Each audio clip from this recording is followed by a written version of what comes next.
በስመ ስላሴ በስም አብ ወወልድ ወመንፈስ ቅዱስ አሃዱ አምላክ አሜን። ሰላም እግዚአብሔር አምላክ ምስኩላትኩም ይኹን። ስድራ እግዚአብሔር አምላክ ከመይ ሓዲርኩም ከመይ ውዕልኩም? አነ እግዚአብሔር ይመስገን ክብሪ ይስፋሕ መድኃኔዓለም አቦይ ከምቲ ኣነ ጽቡቕ ዝውዓልኩ ድማ ጽቡቕ ውዕልኩም ክትኮኑ ናይ ኩሉ ግዜ ተስፋይን ትምኒተይን እዩ አሜን። ስንክሳር ዘወርሃ ሓምለ ዕለት 16 ቅድስቲ ኪዳነ ምህረት ኣዴና እዩ። ኪዳነ ምህረት ኣደይ በዓል ሓላዊትና ትኾን አሜን። ስንክሳር ድሰምዕ ዘንብብ ፍቕሪ ጎይታ ኣብ ልቡ ይዕንብብ ሓለዋን ጸሎትን ተረዳእነትን ናይ ቅዱሳን ድማ ይረክብ። ዝክረ ጻድቅ ለዓለም ይሄሉ ዝኽሪ ናይ ጻድቅ ንዓለም ይዝነብር። ካብ ኩሉ ክፍእ ዘበለ ክትድሕኑ ንቅዱሳን ተማሕፀኑ አሜን። ቅድስቲ ኪዳነ ምህረት ኣዴና ወላዲተ ኣምላኽ ወላዲተ ቃል ኪዳነ ምህረት ኣደይ ልሳን አንደበት ኩነኒ ኣማላድነታ ጣዕመ ፍቕራ ኣዶነታ ድማ ካባና ኣይፈለ አሜን። 16 ሓምለ እንቋዕ ናብ ቅዱስ ኣባ ዮሃንስ ዘወርቅ ወንጌሉ ዘወርቅን ዓመታዊ ናይ ዕረፍቲ በዓል ብሰላም ኣብፅሐኩም ኣብፅሐና አሜን።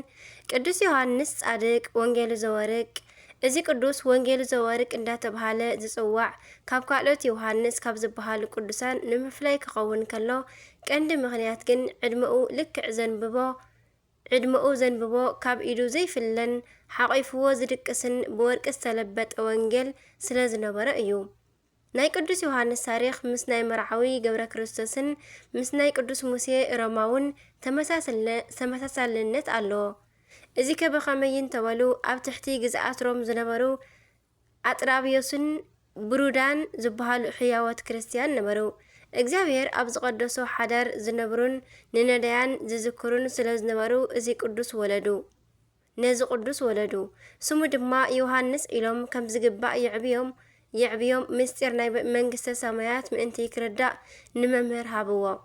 ቅዱስ ዮሃንስ ኣብ ትሕቲ መምህሩ ኮፍ ኢሉ ናይ ቤተ ክርስቲያን መጻሕፍቲ ተምሃረ። ንወለዱ ቁኑዑን ተኣዛዝን ስለ ዝነበረ ኣቦኡ ዝወደይ ትደልዮ ሕተተኒ እንታይ ክገብረልካ ትፈቱ በሎ። ንኣቦኡ ድማ ቅዱስ ወንጌል ግዝኣለይ ብወርቂ ድማ ኣለብጦ በሎ። ኣቦኡ ድማ ዝተባሃሎ ፈጸመ። ካብታ ሰዓት ጀሚሩ ካብዛ ዓለም ተፈልዩ ስጋብ ዝዓረፈላ መዓልቲ ቅዱስ ዮሃንስን ናይ ወርቂ ወንጌልን ተፈላለዮም ኣይፈልጡን ነበሩ።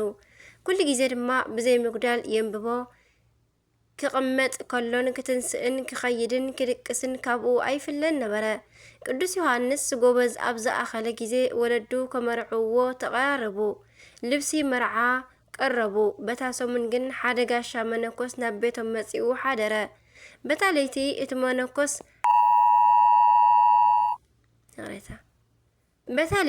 እቲ መነኮስ ኣብ ማእኸል ዕላል ስለ ቅዱሳን መነኮሳትን ተጋድሎን ክብርን ነገሮ። ዝሰምዖ ነገር ልቦናኡ ዝማረኾ ቅዱስ ዮሃንስ ካብታ መዓልቲ ጀሚሩ ናብ ፈጣሪኡ ይልምን ነበረ። ሓደ መዓልቲ ግን እቲ መነኮስ ብድጋሜ መጺኡ ሓደረ። ቅዱስ ዮሃንስ ነቲ መነኮስ ናብ ገዳም ምእንቲ ክወስዶ እንተሓተቶ ኣይከውንን ኣቦኻ ክሓዝነለ እዩ በሎ። እቲ ቅዱስ ግን ብናይ እግዚአብሔር ስም ኣማሕጺነካ ኣለኹ ስለ ዝበሎ ክልቲኦም ብለይቲ ወፂኦም ናብ ገዳም ከዱ።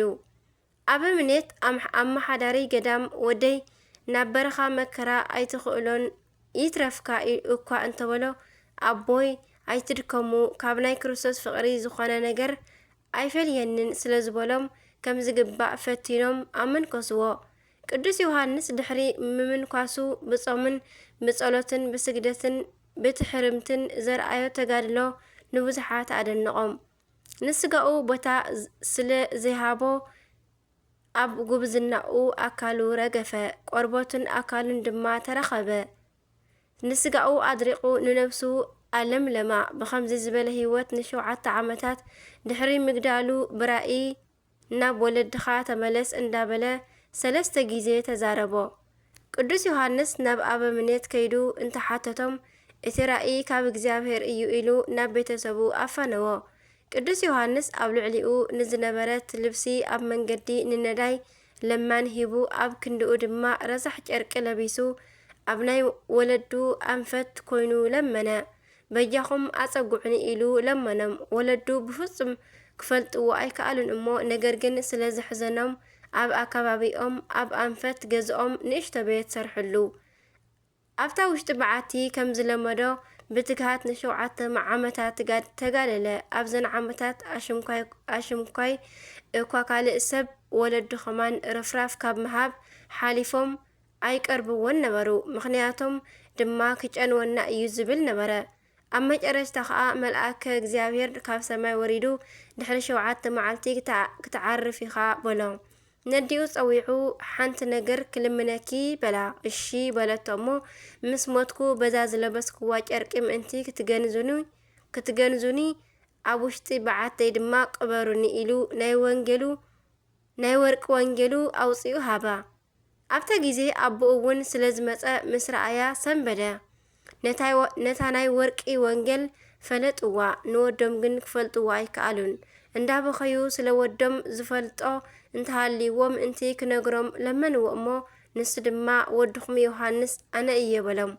በታ ቅፅበት ወለዱ ነቲ ዝሰምዕዎ ምእማን ሰኣኑ ብፍጹም ዋይታ እንዳበኸዩ ኣልቀሱ ብኽያቶም ዝሰምዑ ኩሎም ተኣከቡ ን7 መዓልቲ ፍርቆም እንዳበኸዩ ፍርቆም ድማ እንዳተባረኹ ንበዓቱ ከቢቦማ ቀነዩ ኣብ ሻውዒቲ መዓልቲ መልኣኽ መጺኡ ብኽብሪ ንነፍሱ ተቐበላ ኣዲኡ ናይ ወዳ ሓደራ ረሲዓ ንሳስያኢ ጽቡቕ ዝገበረት መሲልዋ ብመርዓኡ ብዝቐረበቶ ናይ ወርቂ ልብሲ ንመርዓኡ ብዝቐረበቶ ናይ ወርቂ ልብሲ ጌራ ገነዘቶ ሽዑ ግን ብቕጽበት ብጽኑዕ ሕማም ሓመመት ኣቦ ግን ቅልጡፍ ኢሉ በታ ጨርቂ ገኒዙ ኣብ ውሽጢ በዓቱ ቀበሮ ኣብታ ግዜ ኣደ ብቕጽበት ሓዘነት ካብ ቅዱስ መቃብር እውን ብዙሕ ተኣምራትን ፈውስን ተገብረ ሩህሩህ እግዚአብሔር ኣምላኽና ካብ ቅዱስ ዮሃንስ ወንጌል ዘወርቅ ጸጋን በረከትን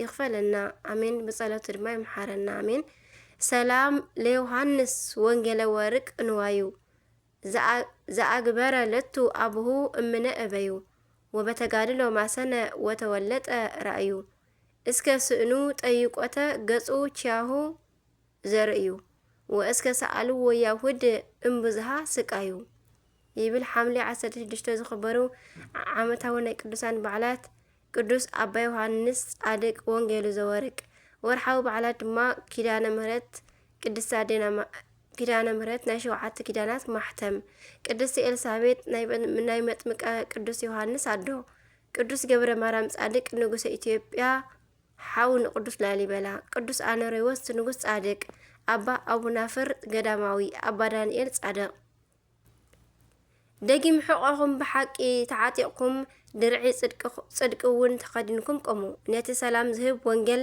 ኣብ ኣጋርኩም ከም ኣሳእን ብምእታው ተዳሊኹም ደው በሉ ኣብ ከርሲ እዚ ኩሉ ከዓ ነቲ ናይቲ ክፉእ ሃልሃል ዝብል ፍላጻታት ኩሉ ከተጥፍኡሉ እትኽእሉ ዋልታ እምነት ኣልዕሉ ናይ ምድሓን ቆቢዕ ሓፂን ኣእቱ ናይ መንፈስ ቅዱስ ሰይፍ እውን ማለት ቃል ኣምላኽ ሓዙ ብኩሉ ጸሎትን ልማንን ኩሉ ሳዕ ብመንፈስ ጸልዩ ስለዚ ከዓ ተስፋ ከይቆረጽኩም ኩልኩም ኣመንቲ ኣብ ጸሎት ተጸምዱ ይብል ኤፌሶን ምዕራፍ 6 ፍቕዲ 14 አሜን በረከት ናይ ኩሎም ቅዱሳና ምስኩላትና ይኹን ከምኡ ድማ ናይ ሐምለ ናይ ዕለት 17 ስንክሳር ንቐጽል በስመ አብ ወወልድ መንፈስ ቅዱስ አሐዱ አምላክ አሜን እንኳዕ ናብ ነቢ ቅዱስ ዮናስን ናብ ኣዴና ቅድስቲ ኣውፎምያን ዓመታዊ ናይ ዕረፍቲ ብሰላም በዓል ብሰላም ኣብጽሐና ኣብጽሐኩም አሜን ቅዱስ ዮናስ ነቢ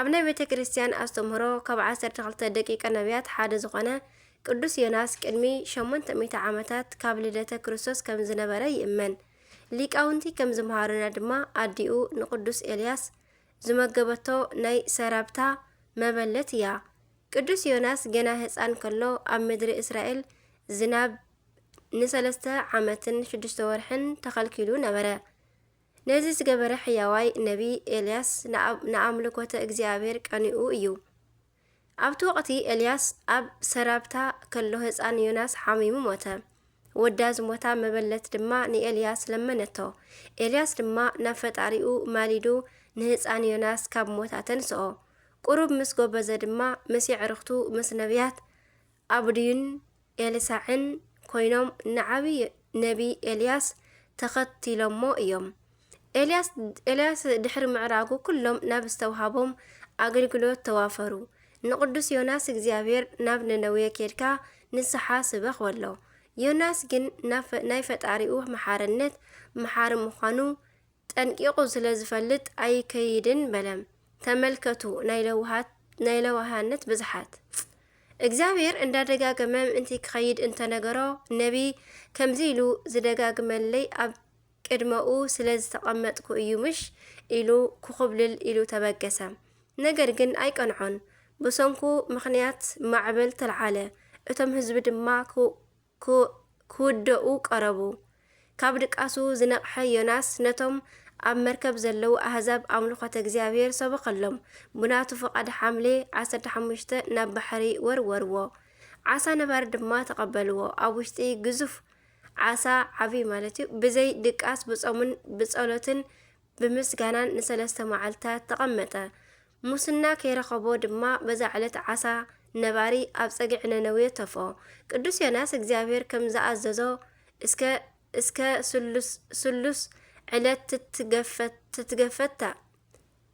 ስሉስ ዕለት ትትገፈታ ነነዌ ዓባይ ሃገር ስጋብ 3 መዓልቲ ነነዌ ክትግልበጥ እያ። ዮናስ ምዕራፍ 3:4 ኢሉ ኣስሚዑ ሰበኸ። ህዝበ ነነዌ ድማ ብስብከት ናይ ቅዱስ ዮናስ ኣሚኖም ንስሓ ኣትዮም ደሓኑ። በዚ ከዓ ጎይታና ኣብ ወንጌል ኣመስኪንዎም እዩ። ቅዱስ ዮናስ ምኩብላሉ ኣብ ሓድስ ኪዳን ንዝግበር ምስጢረ ትንሳኤ ጥላ ምሳሌ እዩ እሞ ይድነቕ እዩ።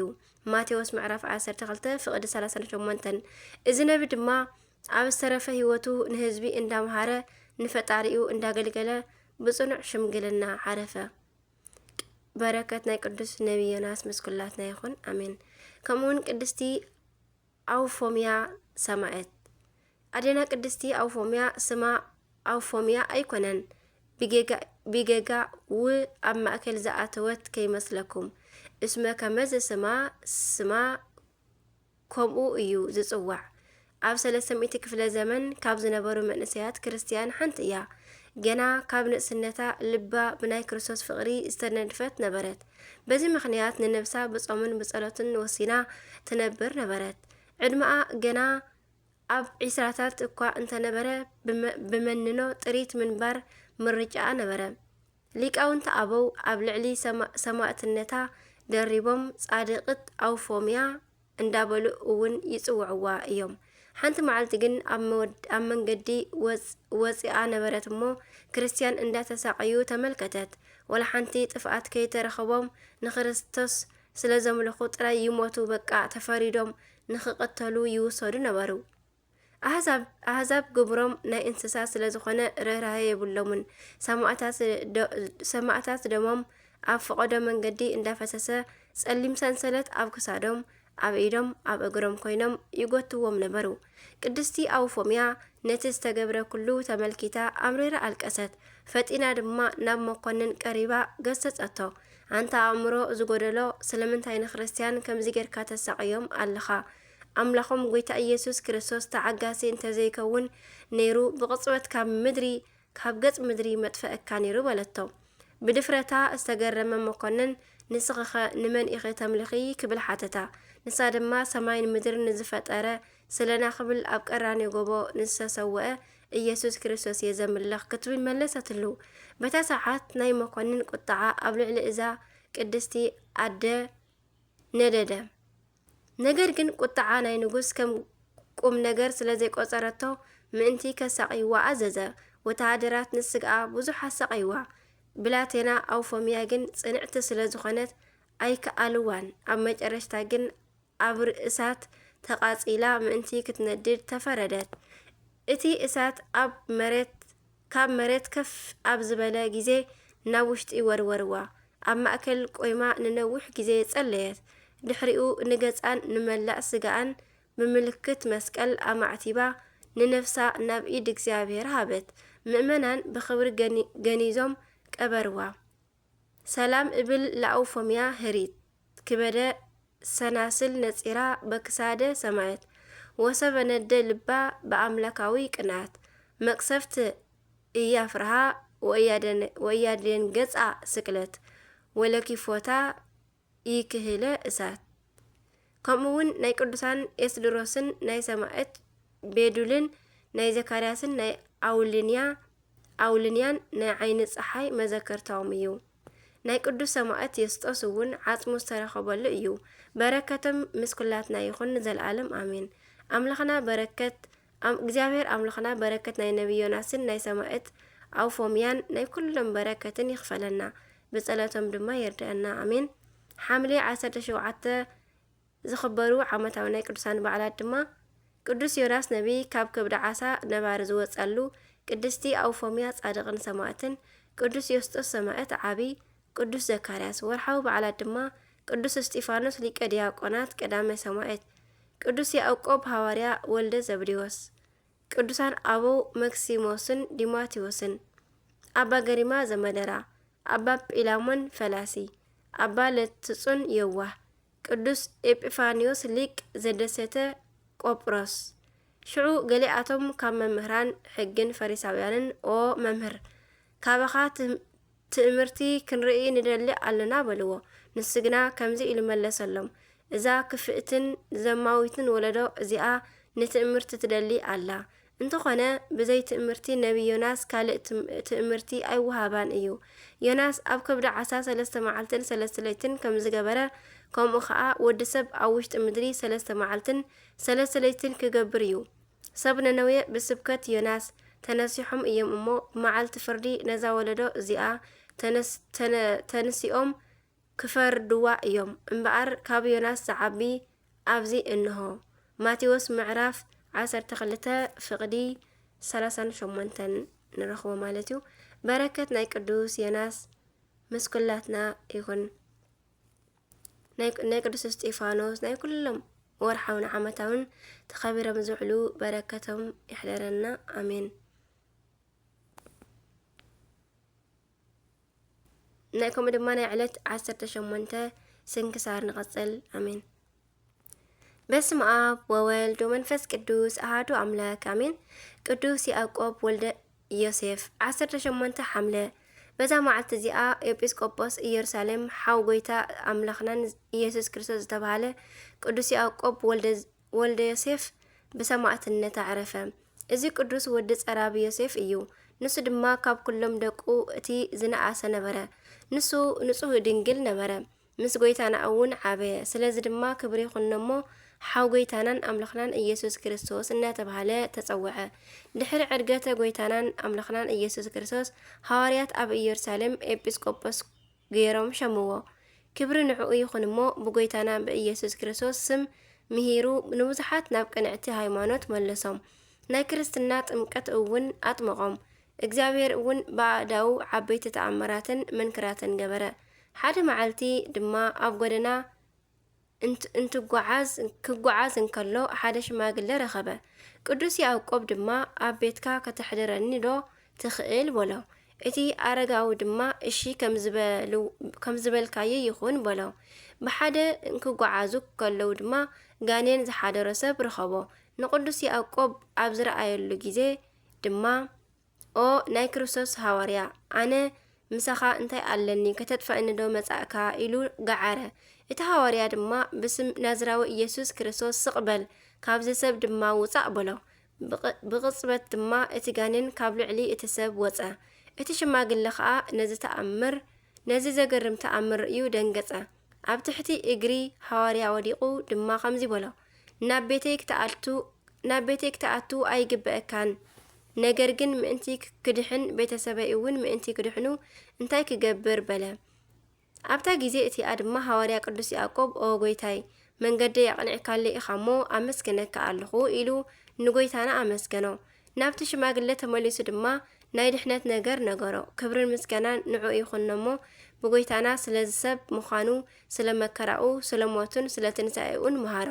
ብድሕሪኡ ድማ እቲ ሽማግለ ነዚ ሐዋርያ ናብ ቤቱ ኣእተዎ። ቤተሰቡ ኩሎም ድማ ናብኡ ተኣከቡ። ቅዱስ ያዕቆብ ድማ ምሂሩ ናይ ክርስትና ጥምቀት ታጥመቖም። ናይ ጎይታናን ኣምላኽናን ኢየሱስ ክርስቶስ ስጋኡን ደሙን እውን ኣቐበሎም። ኣብታ ከተማ ዝነብሩ ሰባት ድማ ነዚ ነገር ኣብ ዝሰምዑሉ ጊዜ ብዙሓት ሕሙማት ናብኡ ኣምጽኡ ንኹሎም ከዓ ኣድሓኖም ሃይማኖት ምሂሩ ድማ ብስም ኣብን ወልድን መንፈስ ቅዱስን ኣጥመቖም ቀሳውስትን ዲያቆናትን እውን ሸመሎም ነቲ ሽማግለ ድማ ኤጲስቆጶስ ገይሩ ሸሞ ክብርን ምስጋናን ንዑ ይኹንሞ ናይ ጎይታናን ኣምልኽናን ኢየሱስ ክርስቶስ እውን ወንጌል ሃቦም ድሕሪኡ ድማ ወንጌል ንኽምህር ናብ ካልእ ሃገራት ወፂኡ ኸደ ካልእ ሓንቲ መኻን ሰበይቲ ድማ ነበረት እግዚአብሔር ቆልዓ ምእንቲ ክህባ ምእንትኣ ንኽጽልየላ ንቅዱስ ያዕቆብ ለመነቶ ንሱ ድማ ጸልየላ እሞ ወዲ ወለደት ስሙ ድማ ያዕቆብ ኢላ ስም ኣውፅኣትሉ ንወድያ ተሰኪማ ከዓ ናብ ሃዋርያ ቅዱስ ያዕቆብ መጺኣ ሰላም ተቐረበትሉ ብስም ወዳ ድማ ካብኡ ተባረኸት ምስ ወዳ ድማ ካብኡ ተባረኸት ይቕለታ ድሕሪኡ ሓደ መዓልቲ ብዙሓት ኣይሁድ ናብኡ ተኣኪቦም መጹ እሞ ስለ ጎይታናን ኣምልኽናን ኢየሱስ ክርስቶስ ወድመን ምዃኑ ንኽነገሮም ሓተትዎ ንሳቶም ድማ ንጎይታና ወዲ ዮሴፍ ከም ዝኾነ የቅዱስ ያዕቆብ ድማ ሓው ከም ዝኾነ ከም ዝነገሮም ሓሲቦም ነበሩ ቅዱስ ያዕቆብ ድማ ናብ ሳልሳይ ደብሪ ወፂኡ ናይ ጎይታና ናይ ኢየሱስ ክርስቶስ ኣምላኽነት ወዲ እግዚአብሔር ከም ዝኾነ ከምኡውን ምስ ኣቦኡ ምስ ኣብ ትኽክል ምስ ዝኾነ ክገልጸሎም ጀመረ ነዚ ኣብ ሰምዑ ግዜ ድማ ብጣዕሚ ተቆጥዑ ካብ ልዕሊ ደብሪ ኣውሪዶም ድማ ጽኑዕ ግርፋት ገረፍዎ ካብቶም ዝገርፍዎ ዝነበሩ ህዝቢ ሓደ ናይ ልብሲ መሕጸቢ ዕንጸይቲ ሒላብ ሒዙ መጺኡ በቲ ሒላብ ንቅዱስ ያዕቆብ ርእሱ ወቕዖ ኣብቲ ግዜ እቲኣ ንነብሱ ኣብ ኢድ እግዚአብሔር ኣረከበ ብዛዕባ ቅዱስ ያዕቆብ ሃዋርያ ድማ ወይኒ ሰትዩ ከም ዘይፈልጥ ደም ካብ ዘለዎ ወገን ከም ዘይበልዐ ናብ ርእሱ ድማ ላማ ከም ዘይሕለፈ ኣብ ምሕጸቢ ከም ዘይተሓጸበ ክልተ ልብሲ እውን ከም ዘይሓዘ ኩሉ ግዜ እውን ከም ዝቀውምን ከም ዝሰግድን ተጻሓፈ ካብ ብዝሒ ምቃሙ ዝተለዓለ ከዓ ኣጋሩ ሓቢጠን ነበራ በድሕሪኡ ኣዕረፈ ኣብ ጎኒ ቤተ መቅደስ እውን ቀበርዎ ንእግዚአብሔር ኣምላኽና ምስጋና ይኹን ንዓና እውን በጸሎት እዚ ቅዱስ ሃዋርያ ቅዱስ ያዕቆብ ይምሓረና በረከቱን ምሳና ትንበር ንዘላለም አሜን ሰላም ለያዕቆብ በሃበ ማርያም ዘተሃጽነ እጓለ ማውታ እሙ እስመ ውእቱ ኮነ ወዝንቱ ጻድቅ ህወ እግዚእነ እያባ ውስጥ አፋሁ ስጋ ወወይነ ወኢገብረ ለቱ ክልኤተ ክዳነ ይብል በረከቱ ይሕደረና አሜን ከምኡ ድማ ናይ ቅዱስ አትናቴዎስ ዘቁልዝም ከምኡውን በዛ መዓልቲ እዚኣ ካብ ከተማ ቁልዝም ቅዱስ አትናቴዎስ ብዘመን ከሓዲ ዲዮቅልጥያኖስ በሰማዕትነት ሞተ እዚ ቅዱስ ድማ ካብ ወገን ነገስታት ነበረ ብሃይማኖቱ ድማ ዝጸንዐ ነበረ እዞም ከሓድቲ ነገስታት ዲዮቅልጥያኖስን መክስሚያኖስን ናይ ጣዖታት ኣምልኾ ኣብ ዝኣወጅሉ ግዜ ንአትናቴዎስ ኣብ ሃገረ ግብጺ ገዛኢ ኮይኖም ሸምዎ ኣብያተ ክርስቲያናት ከፍርስ ድማ ኣዘዝዎ ንሱ ግን ኣብ ግብጺ ኣብ ዝበጽሓሉ ግዜ ናብ ሊቀ ጳጳሳት ከይዱ በረኸት ተቐበለ ንሱ ድማ ክርስቲያን ከም ዝኾነ ነገሮ ደስ እውን በሎ ንጉስ ድማ ነዚ ኣብ ዝሰምዓሉ ግዜ ሒዙ ምእንቲ ክምርምሮ ካልእ መኮንን ለኣኸሉ እቲ መኮንን እውን ኣብቲ ቦታ ኣብ ዝበጽሓሉ ግዜ ተራኸቡ እሞ ንምንታይ ፍቕሪ ኣማልኽቲ ገዲፍካ በሎ ቅዱስ አትናቴዎስ ድማ ከምዚ ኢሉ መለሰሉ ኣነ ካብ ንእሽተይ ጀሚረ ክብሪ ይኹኖሞ ናይ ክርስቶስ እየ ንዝቐንዐት ሃይማኖተይ ከዓ ኣይገድፍን በሎ እቲ መኮንን ድማ ትእዛዝ ንጉስ ዝልውጥ ሰብ ቅጽዓት ከም ዝረኽቦን ጽኑዕ ስቃይ ከም ዝሳቐን ኣይትፈልጥን ዲኻ በሎ ቅዱስ አትናቴዎስ ከዓ ከምዚ በሎ አንታ ሰነፍ ኣብ ልዕሊኻን ኣብ ልዕሊ ንጉስን ለዋህ ወሃቢ ህይወት ንእግዚአብሔር ብዝጸልእ ኣብ ልዕሊ ኣቦኻ ሰይጣን ዝመጽእ ናይ ዘለዓለም ስቃይ ክሳብ እትርኢ ቁርብ ተዓገስ በሎ እቲ መኮንን ነዚ ምስ ሰምዐ ብጣዕሚ ተቆጥዐ ንርእሱ ድማ ብሰይፊ ንኽቆርጽዎ ኣዘዘ ቅዱስ አትናቴዎስ ድማ ንነፍሱ ምስ ቅዱሳን ንከዕርፋ ካብ ቤተ ክርስቲያን ድማ መከራ ንኸርሕቕ ናይ ሮምን ናይ ኣክሱምን ናይ ክርስቲያን መንግስቲ ምእንቲ ከጽንዕ ናብ እግዚአብሔር ጸለየ ጸሎቱ ምስ ዝፈጸመ ድማ ብርክኽ ኢሉ ሰገደ ጭፍራታት ንጉስ ድማ ብሰይፊ ርእሱ ቆረጽዎ ምእመናን ከዓ ስጋኡ ወሲዶም ቀበርዎ ካብ መቃብሩ እውን ቁጽሪ ዘይብሉ ተኣምራት ተገልጸ። ንእግዚአብሔር አምላኽና ምስጋና ይኹኖ ንዓና እውን ብጸሎቱ ይምሓረና በረከቱ እውን ምሳና ትንበር ንዘለዓለም አሜን። ሰላም እብል ለአትናቴዎስ ስዩም ዘብሔረ ቁልዝም ዘአሰርአየ በህየ ዘምስለ ፍረ ጥዑም ወእን ዘይጸሊ ዳህና ለኩለ ዓለም በአፈ መጥበህት ተከለለ እዮም። ከምኡውን በዛ መዓልቲ እዚኣ ናይ እንዱራን ናይ ጦብያን ናይ ኤስድሮስ ማሕበር ናይ 900 ወታደራት ናይ መኮንን እንድራኒቆስን ሰራዊቱን በዓለም እዩ። በረከቶም ምሳና ይሃሉ ንዘለዓለም ዓለም አሜን።